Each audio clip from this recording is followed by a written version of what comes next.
Ito, alas 8, nag-inom ako sa sleeping pills, tapos nitulugan ako alas 10, tapos namata ako kaagahon. Nagbalik ako tulog mga alas 4, kaya ang bata ko din natulog sa sala o sa iyang lola. So, ginhilat ko nga makatulog siya, liwat. Tapos, pinbalhin ko siya sa kwarto. Kaya upid-upid magyapon ang tulog niya, kaya din balhin na binamon siya sa kwarto namon. Tapos, nabatsagan niya nga wala si lola niya, ang pinagbalik siya sa sala ko. So, for today's video is nag-unbox ako.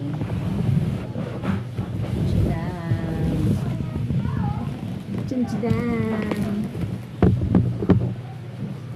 Sa Shopee ko niya siya rin order, kaya wala abin niya siya wala abin ko siya makita nga available sa mga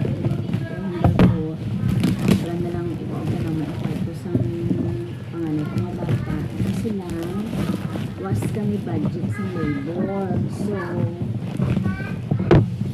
was budget sa labor, nag-estimator na lang ako sang akong gamiton try ko siya i-DIY ang room.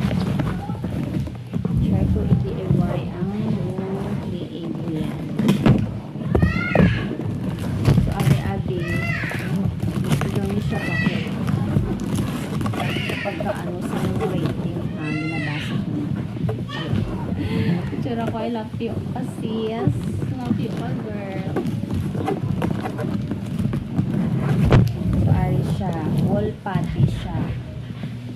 Ayan, wall patty siya. So, gin-espelator ko niya siya. Kay testingan ko kung namin naman siya.